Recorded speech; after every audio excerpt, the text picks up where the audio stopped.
A young nurse tended to a comatose billionaire, bathing and caring for him when others had lost hope. She spoke to him daily, never anticipating a reply, until his eyes flickered open, altering everything. Sarah gently pressed a warm cloth to James Okoye's arm, her careful hands kneading his frail muscles, her gaze reflecting a hope the other nurses no longer held. "Another day, Mr. James," she murmured, smoothing the sheets around his motionless form. James Okoye, once a formidable CEO renowned for his cutthroat business tactics, now lay voiceless and vulnerable. A year had passed since the accident, yet he remained locked in a coma, suspended in time. The other nurses had dismissed him. "Why waste effort? He's gone," they muttered. "If his family doesn't care, why should we?" But Sarah refused to abandon him. She washed his body, changed his linens, and talked to him as if he could hear. Each day, she shared snippets of her life.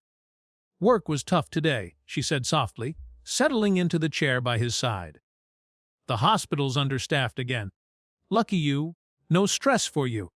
She laughed lightly at her own words, though she longed for a sign. A blink, a flinch, anything to prove he was still there. But there was only the rhythmic beep of the monitors. His family had forsaken him. No visitors, no loved ones by his bed. Yet Sarah remained, tending to him as if he were her own. Unbeknownst to her, deep within, James was listening. Before the accident, James Okoye was a man everyone feared. As the CEO of Okoye Group, one of Nigeria's biggest real estate companies, he was known for two things: brilliance and ruthlessness. In the towering glass building of Okoye Holdings, his voice alone could shake an entire boardroom. He didn't believe in second chances. A single mistake could cost an employee their job. Competitors saw him as a threat, business partners walked on eggshells, and even his own family kept their distance. Power was all that mattered. His mother had taught him that. She was the daughter of a billionaire, a fearless businesswoman who built an empire from the ground up. James was her pride and joy. She groomed him to be a leader, tough, smart, and untouchable. But when she died, everything changed. His father remarried, and suddenly James was no longer the most important son. His stepmother, Madame Beatrice, made sure of that. She was clever, always pretending to care. But James had seen the greed in her eyes. She wanted everything for her own children. He knew she didn't love his father. She loved the wealth attached to him. Still, James had been untouchable, until one fateful night changed everything. The rain poured heavily as James drove home that night. The Lagos streets were quiet, the bright city lights reflecting off the wet roads. Inside his luxury car, he was relaxed, satisfied. He had just closed another major deal, a victory that cemented his place at the top. Then something felt off. He pressed the brake.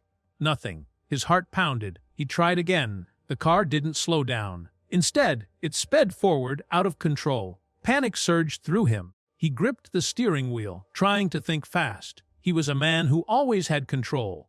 Over his business, over people, over life itself. But at that moment, he was powerless. The car swerved, spinning out of control. Then a crash. Everything went black. James's world faded. The last things he heard were the crunch of metal, the shattering of glass, and the distant wail of sirens. The rain poured heavily as bystanders rushed to the wreckage. A few brave ones forced the car doors open, dragging James's unconscious body from the mangled remains of his luxury car. Blood trickled down his forehead, his suit torn, his breathing shallow. "Call an ambulance!" someone shouted. Minutes later, flashing red and blue lights filled the street. Paramedics worked quickly, checking his pulse, placing an oxygen mask over his face. "He's alive, but barely," one of them said. They secured him onto a stretcher and loaded him into the ambulance. The ride to the hospital was tense. Machines beeped, the paramedics called out vital signs, and the rain continued to beat against the vehicle. "Stay with us, sir," one of them urged, but James didn't move. At St. Luke's private hospital, doctors and nurses were already waiting. The stretcher burst through the emergency room doors, wheels squeaking on the polished floor. "What's his status?" a doctor asked, walking quickly beside them. "Severe head trauma, multiple fractures, he's unresponsive," a paramedic replied. Inside the brightly lit trauma room, the doctors worked fast, checking his heart rate, scanning his body, stabilizing him. But no matter what they did, James didn't wake up. Hours later, after every test and scan, the doctor finally sighed and turned to the nurse. "He's in a coma." The words filled the room. James Okoye, a man who once ruled boardrooms with his presence, now lay motionless, trapped between life and death. And so, a year passed. James remained in a coma. People assumed that a billionaire like him would have a family by his side, fighting to bring him back. But his family had abandoned him. His stepmother, Madame Beatrice, visited only once. She signed some papers and left without a second glance. His father, Chief Okoye, came twice. The first time, he wept over his son's lifeless body.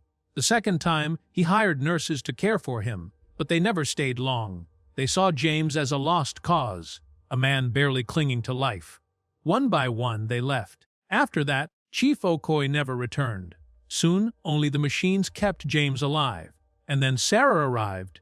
She wasn't like the others. She didn't see James as a lifeless body. She saw a man trapped in silence, waiting for someone to bring him back. She didn't know who James really was. She had no idea he was a billionaire. All she knew was that, somehow, she felt drawn to him. And while the world forgot him, she chose to stay. While James lay in silence, Sarah had her own battles to fight. As a single mother, life had never been easy. She worked long shifts at the hospital, barely making enough to provide for her 6-year-old daughter, Nia, and her aging mother, Mama Esther.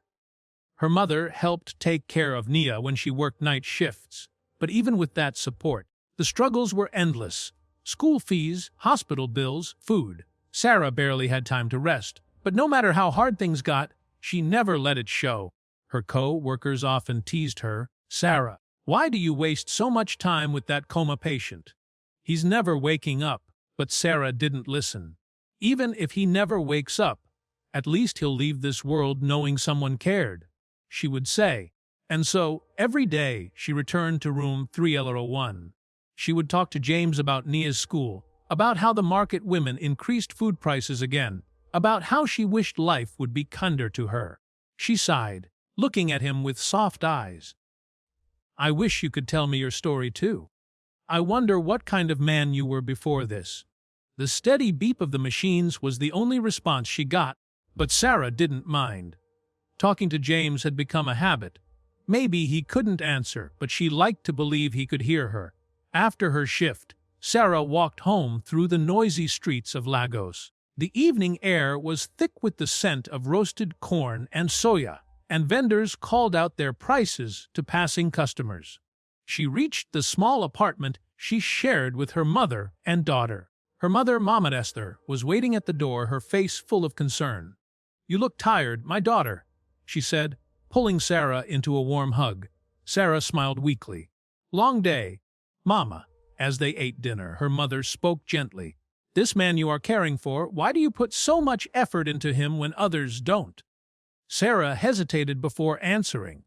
"Because no one else will, Mama. He has no one. His family doesn't visit. His friends have forgotten him.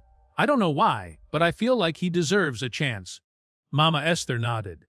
"Kindness always returns, my daughter. You may not see it now, but one day you will." Sarah didn't know how true those words would be. Weeks passed, but she never lost hope. Every morning she walked into room 301, humming softly as she worked. Her voice was the only sound in the quiet room, making it feel less lonely. She sat beside James's bed, resting her chin on her palm as she looked at his still face, letting out a deep sigh.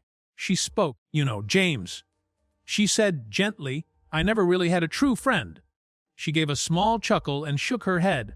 "I mean, I had people around me, but no one who stayed. Even Nia's father left before she was born." A shadow of sadness crossed her face. "My whole life, I've been the one taking care of others. My mother, my daughter, my patients." She hesitated, her voice turning even softer. "Sometimes, I wish someone would take care of me too." She reached for a towel and gently wiped his forehead. "I know you can't hear me, but talking to you makes me feel better. You don't judge me. You don't leave." A small smile touched her lips. Maybe that's why I keep coming back. Then, as she wiped his arm, something happened. His fingers moved. Her heart jumped. She froze, her breath catching in her throat. Slowly, she reached for his hand, her fingers shaking. James, she whispered, her eyes wide with hope. Move your fingers again. Silence. Nothing.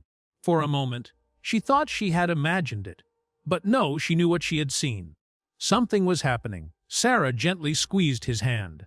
If you're in there, just know you have a friend. I won't leave you, I promise. Deep inside his unconscious mind, James was trying to wake up, trying to reach the only person who had stayed, the only person who cared. She didn't tell anyone at first. She wasn't sure if the movement was real or just a reflex. But then it happened again.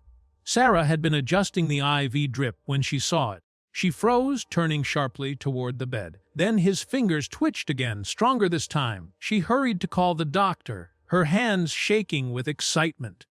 "Doctor!" she screamed. "Somebody call Dr. Thomas!" "I think James is waking up," she said breathlessly when she found him.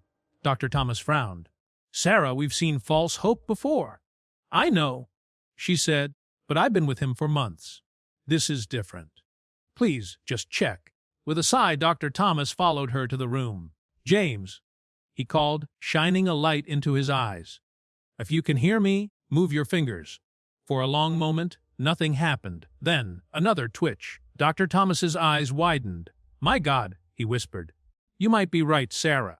He's coming back." Sarah pressed a hand to her chest, her heart racing. After a year of silence, after everyone had given up on him, James Okoye was waking up. Sarah barely slept that night. Her mind was filled with excitement, hope, and a little fear. What if this was just another false sign? What if James never truly woke up? But deep in her heart, she knew something had changed. The next morning, she hurried to his room. His face was the same, pale, unmoving. But his fingers, they were twitching again. "James," she whispered, holding his hand. "If you can hear me, try to open your eyes." She waited. For a long moment, nothing happened. Then his eyelids fluttered. Her breath caught in her throat. "James," she gasped. Slowly, ever so slowly, his eyes opened. At first, they were unfocused, staring blankly at the ceiling. But then his gaze shifted just a little toward her. Tears filled Sarah's eyes. "You're awake," she whispered, squeezing his hand. "James, you're awake." Dr. Thomas rushed in moments later, shocked to see James's eyes open. This is a miracle," he murmured, quickly checking his vitals. James blinked slowly, his lips parting as if trying to form words. Sarah sat beside him, holding his hand as silent tears rolled down her cheeks. For months, she had spoken to him, cared for him, and believed in him when no one else did. Now, he was finally looking at her, and even though he didn't say a word, she could feel it. He knew she had been there for him all along. The hospital buzzed with excitement. James Okoye, the billionaire who had been in a coma for a year, had opened his eyes.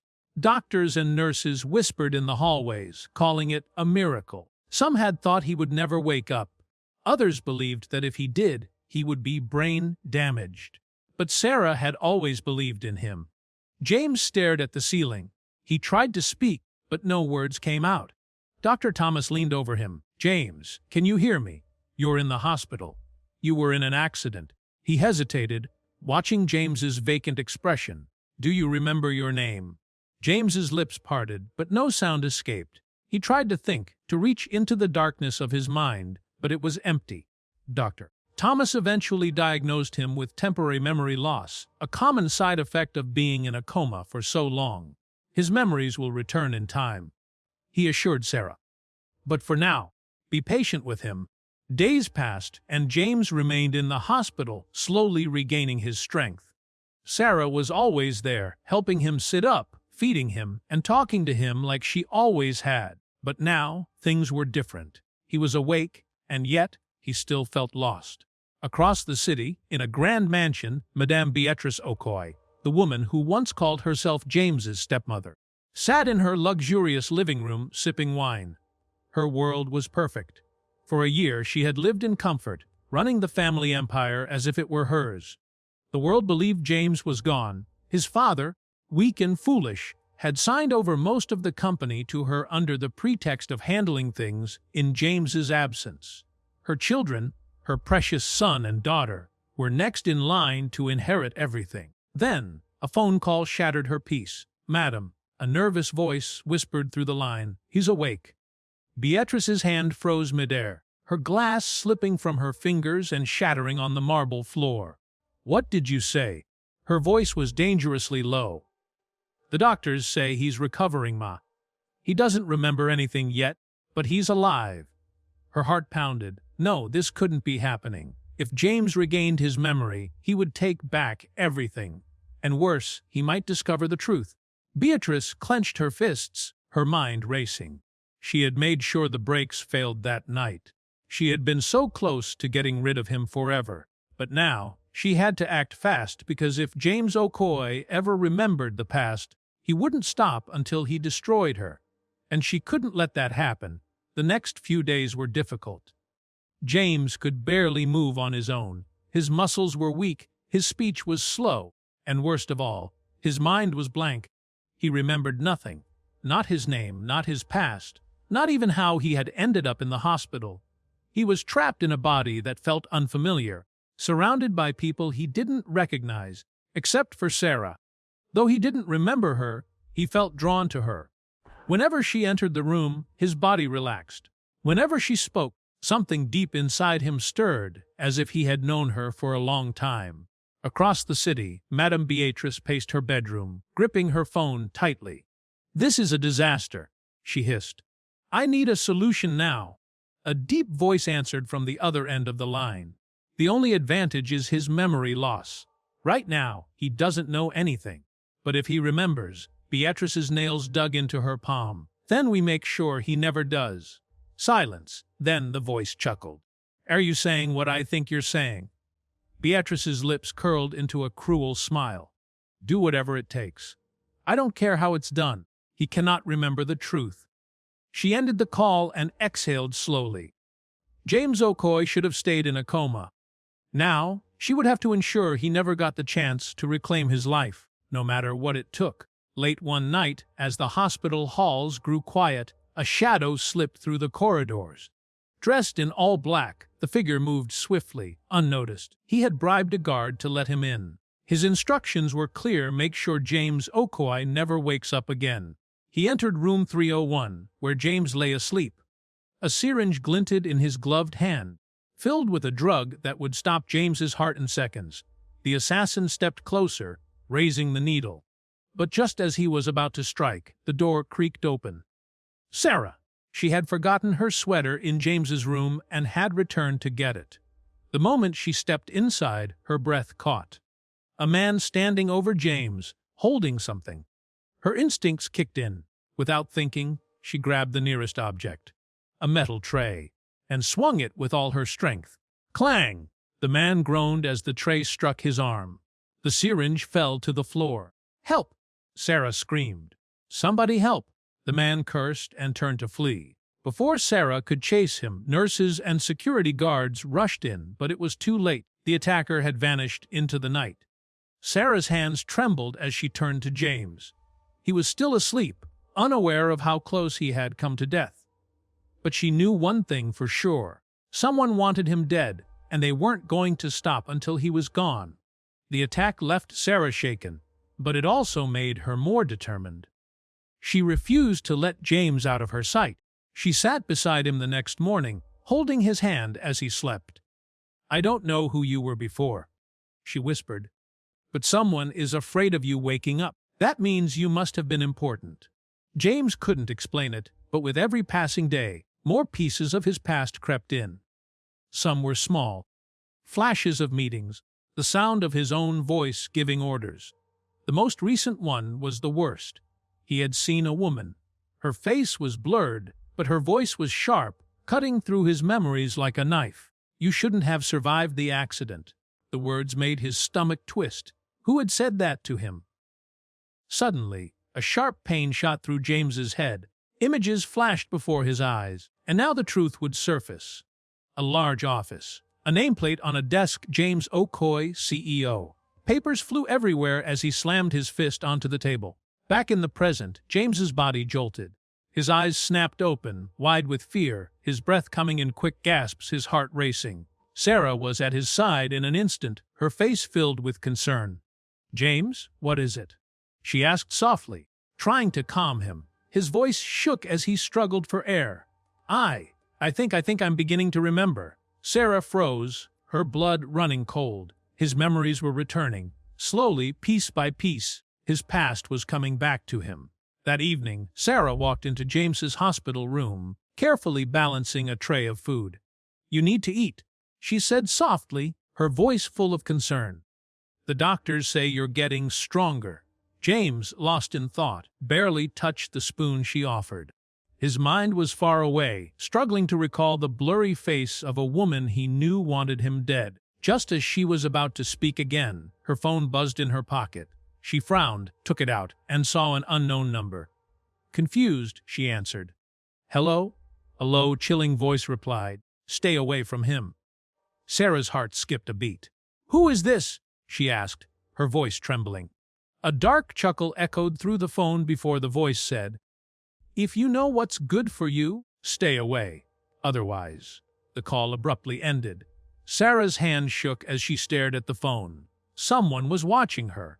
Someone wanted James gone, and now they were coming for her too. Sarah didn't tell James about the call, but she couldn't shake the fear creeping up her spine. The next morning, as she left the hospital to buy some food, a black car pulled up beside her. The tinted window rolled down, revealing a woman dressed in expensive silk. Her sharp, cold eyes locked onto Sarah. "Get in," she ordered. Sarah hesitated. The woman sighed impatiently. "I won't repeat myself." Taking a deep breath, she climbed into the car. The door shut behind her with a heavy thud. Beatrice's red lips curled into a smirk. "You're smarter than I thought." Sarah stiffened. "What do you want?" Beatrice leaned closer, her perfume heavy in the air. "It's simple. Walk away. Leave the hospital. Forget you ever met James." Sarah swallowed hard. "And if I don't?" Beatrice's smile faded. "Then you and your little daughter might not be so lucky next time." Sarah's blood turned cold. This wasn't just about James anymore. Now, her family was in danger too. Sarah sat stiffly in the car, her fingers clenched into fists. Her heart pounded, not out of fear for herself, but for her daughter. She had worked too hard to protect her little girl, and now, because she had cared for a man abandoned by his family, a powerful woman was threatening her child's life. Sarah lifted her chin. "I'm not leaving him." Beatrice's eyes flashed with warning. "Then you're making a very dangerous choice." Sarah's hands trembled, but her voice remained steady. "If anything happens to me or my daughter, I will make sure everyone knows who is behind it." Beatrice smirked. "Who will believe a poor nurse over me?" Sarah swallowed her fear. "James will." The words made Beatrice's expression darken. For a moment, neither of them spoke. Then, with a sharp nod, Beatrice gestured to the driver. "Take her back," she ordered. As the car pulled up outside the hospital, Sarah stepped out, her legs shaking beneath her. The window rolled down one last time. "This is your last warning," Beatrice said coldly. "Walk away before it's too late." Then the car sped off, leaving Sarah standing there, her heart racing. She had just made a powerful enemy, and now she had to prepare for war. That night, Sarah barely slept. She kept checking the locks on her door, peeking out the window at every sound. The next day, she sent her mother and daughter to stay with a distant relative, just in case. Her decision was made. She wouldn't run. She would fight. At the hospital, Sarah walked in, ready to protect James, but something felt wrong. The nurses whispered to each other, stealing nervous glances. Then Sarah heard the words that sent a chill through her. "Mr. Okoye's stepmother is here." Her heart pounded. She rushed to James's room and stopped in shock at what she saw. Madame Beatrice Okoye stood beside his bed, gently stroking his hand like a loving mother. James looked up at her, confusion in his tired eyes. He was still too weak to fully understand what was happening. Beatrice turned to Sarah with a warm smile, her voice dripping with sweetness. You must be Sarah. I was just telling my dear stepson how much we've missed him." Sarah's fists clenched. Get away from him. Beatrice chuckled softly. Oh, my dear, that's no way to speak to family. James frowned, trying to make sense of it all. You know me. Beatrice placed a hand over her heart, her eyes welling up with fake tears. Of course, my darling, I'm your stepmother. I've been so worried about you. Sarah's stomach twisted with anger. This woman, the same one who wanted him dead, was now pretending to care. James stared at Beatrice, his mind clouded with confusion. You're my stepmother. Beatrice's smile grew wider. Yes, my dear, and my heart broke when I heard about your accident. I prayed every single day for you to wake up. Sarah couldn't stay silent. That's a lie, she snapped. For a whole year, you never came. You never even called the hospital. For a split second, Beatrice's face darkened, but she quickly recovered, forcing another gentle smile. I stayed away because it was too painful, my dear. You wouldn't understand. She turned back to James, brushing a hand over his forehead. But let's not stress him with the past. What matters is that he's here now, safe with his family. Sarah's chest tightened. This woman was dangerous, and she had to stop her before it was too late. Searching for answers after Beatrice left, Sarah knew she had to find the truth. Determined, she grabbed her phone and searched James Okoye accident. It didn't take long before she found an old news article. Her heart pounded as she read the headline, Police investigate foul play in Billionaire's crash. She scrolled quickly through the details, her breath catching. Investigators had discovered that someone had tampered with James's brakes. His accident wasn't just bad luck. It had been planned. Her grip on the phone tightened as she kept reading. The police had found clear evidence of brake interference, but no suspects had been named. After a few weeks, the case had quietly disappeared from the news. Sarah's stomach twisted. She really did try to kill him. Beatrice hadn't returned to take care of James. She had come to finish what she started. Sarah clenched her jaw, her pulse racing. James was weak, confused, and vulnerable. If Beatrice convinced him to trust her, she could strike again. Sarah took a slow, deep breath, steadying herself. She needed proof. She needed answers. And no matter what it took, she would stop Beatrice before it was too late. That night, Sarah sat beside James, gently holding his hand. "Do you trust me?" she asked softly. James looked into her eyes and nodded. "Yes," she took a deep breath. "Then please listen to what I have to say." Pulling out her phone, she opened a news article and handed it to him. "Look at this." James's eyes scanned the screen. The headline made his stomach drop. Police suspect foul play in Billionaire's crash. His breath caught. A strange, uneasy feeling spread through his chest as he read on. Memory started to surface. Flashes of that night, the screeching tires, the car spinning out of control. The brakes. He had pressed them, but nothing happened. His hands trembled as he gripped the phone tighter. "Sarah, this wasn't an accident." She nodded. "I know. Someone tampered with your brakes." His heart pounded. Who would do that to me? Sarah hesitated, choosing her words carefully. "I think it was Beatrice." A sharp pain shot through James's head. He shut his eyes, pressing his fingers against his temples. More flashes. A heated argument with Beatrice before the accident echoed in his mind. Her cold, sharp voice rang in his ears. "You act like this company is yours alone, like we don't have an equal right to it, like my children and I don't matter." She had stepped closer, her eyes burning with resentment. But soon, she whispered, her voice laced with warning, "We'll see who truly holds the power." His eyes flew open, panic mixing with realization. "She wanted me dead." Sarah squeezed his hand. "We need proof. And we need to be careful. If she knows you're remembering, she might try to hurt you again." James swallowed hard. "Then let's find out the truth before she gets another chance." The next day, James asked to see his father. By morning, Chief Okoye arrived at the hospital. James didn't waste a second. His voice was sharp, filled with both hurt and anger. "Baba, even you. You abandoned me in this hospital, left me to my fate, and now I find out someone wanted me dead." He took a deep breath, steadying himself. "Who was it?" Chief Okoye froze, his face going pale. "James, what are you saying?" James's eyes darkened.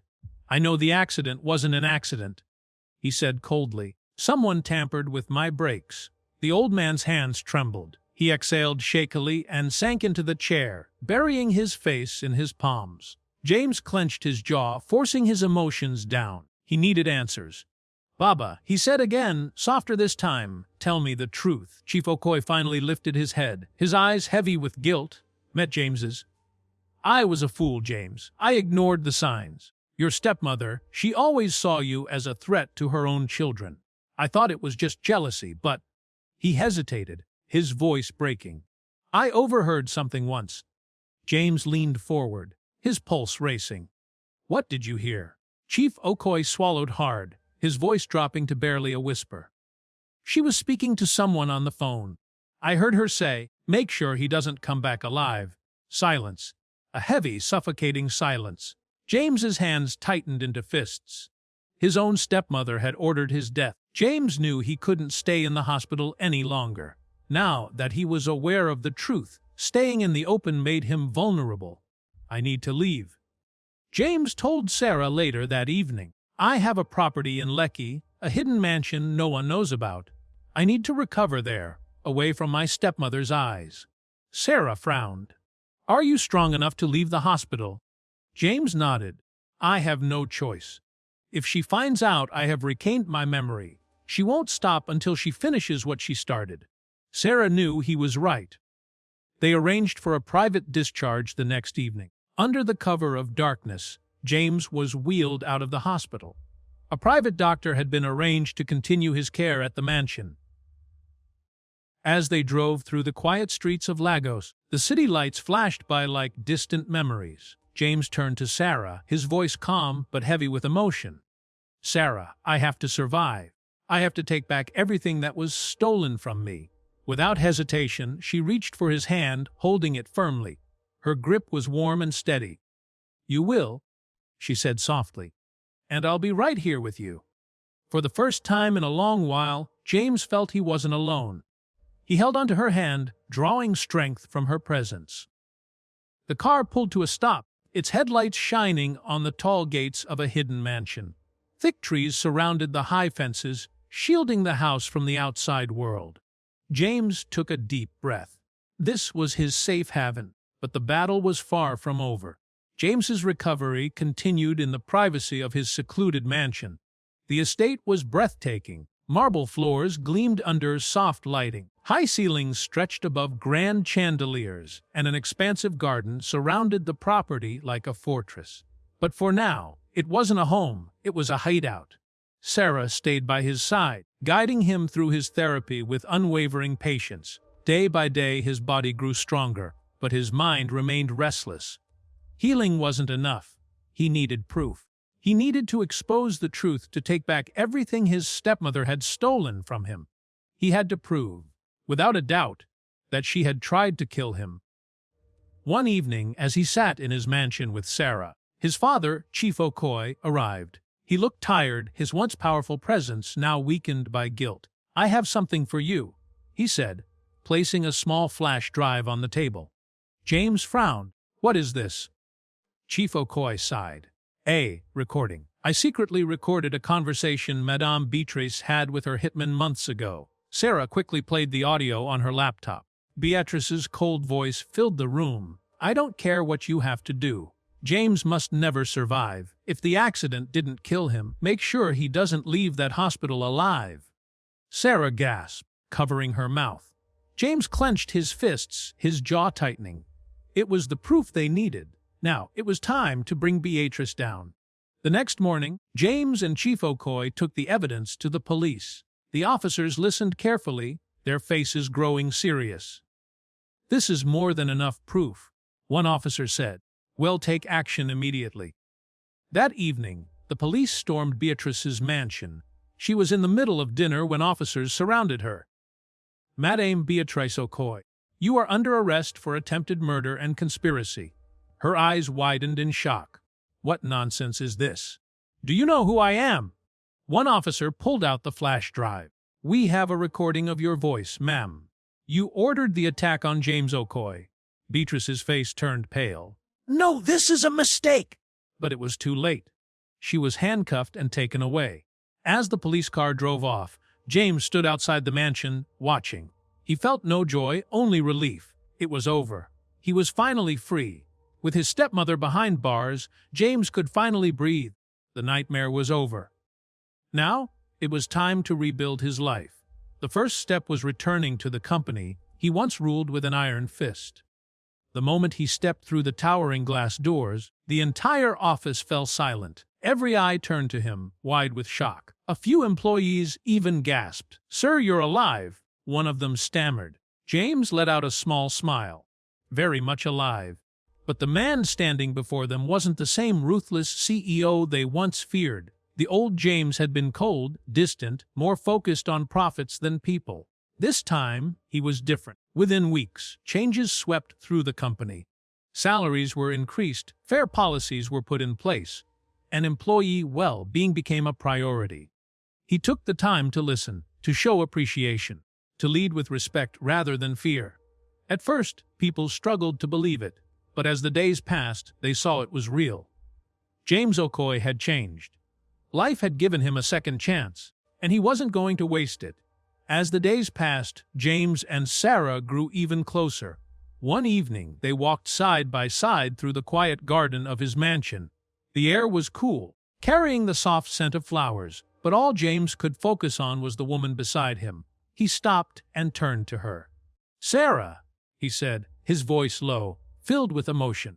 "You've done more for me than I can ever repay. You saved my life, stood by me when everyone else turned away, and never once gave up on me." Sarah's cheeks flushed, and she shook her head. "James, I only did what I felt was right." He reached for her hand, holding it tightly. "No, Sarah, you gave me a reason to live again. If not for you, I don't know if I'd even be alive today." Their eyes locked, the world around them fading into silence. And at that moment, James knew this wasn't just gratitude. It wasn't just admiration. He loved her, and he was going to make her his wife. Before proposing, James wanted to meet the two most important people in Sarah's life, her mother and her daughter. One Saturday, he accompanied Sarah to her small apartment in Aja. Her mother, Mama Esther, was surprised to see a billionaire in her home, but she welcomed him warmly. Sarah's 6-year-old daughter, Nia, peeked at James from behind the couch. James smiled and crouched down to her level. "Hi, Nia, your mom has told me a lot about you." Nia tilted her head. "Are you my mommy's friend?" James chuckled. "Yes. And I was hoping I could be her best friend forever." Nia giggled. "Okay, but you have to buy me ice cream first." Everyone laughed, and just like that, James became part of the family. A week later, James planned a special dinner at his mansion, a night that would change both their lives forever. As Sarah stepped onto the candlelit balcony, she gasped. The scene before her was breathtaking. Roses lined the edges, fairy lights twinkled like stars, and the soft glow of candles bathed the space in warmth. The cool night air carried the faint scent of flowers, and beyond the railing, the city lights shimmered in the distance. Before she could fully take it in, James took her hand and gently lowered himself to one knee. His voice was thick with emotion as he looked into her eyes. "Sarah, you are my angel, my saving grace, my best friend, and my greatest blessing. I don't want to spend another day without you. Will you marry me?" Tears welled in Sarah's eyes, her heart pounding with overwhelming joy. She covered her mouth, struggling to find her voice, before finally whispering, "Yes, yes, James, I will marry you." A radiant smile spread across James's face as he slid the ring onto her finger. The moment their hands intertwined, fireworks lit up the sky, their colors reflecting in Sarah's tear-filled eyes. As he pulled her into his arms, they held on to each other, hearts full, knowing this was only the beginning. This wasn't just a proposal. This was the start of forever. The wedding captivated Lagos, set in a stunning luxury garden venue. The ceremony was enchanting. Flowers adorned every corner, gentle music floated through the air, and happiness glowed from every guest. Celebrities, tycoons, and dear family gathered. Yet for James and Sarah, only they mattered in that moment. As the ceremony commenced, Sarah glided down the aisle, a picture of timeless grace. Her radiant white gown cascaded like a vision, catching the sunlight's soft gleam. Little Nia, gripping her hand, led the way as flower girl with pride. At the altar, James stood resolute, his heart swelling with love and awe. When Sarah reached him, he leaned close and murmured, "You're the most beautiful bride I've ever seen." A flush warmed Sarah's face, her eyes reflecting eternity. Their vows carried profound feeling. James's voice held firm, brimming with devotion. "I'll love you always." Tears glistening, Sarah smiled. "And I'll stand by you, no matter what." The officiant declared, "By the authority granted to me, I pronounce you husband and wife. You may kiss the bride." Their lips met, and the garden erupted in joyful cheers.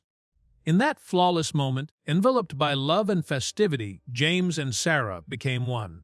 After their enchanting wedding, James and Sarah settled into his sprawling mansion, joined by Nia and Mama Esther. Their home brimmed with warmth, affection, and the hope of a fresh start. Sarah continued nursing, now driven by a deeper mission. She founded a free clinic, offering care to underserved families.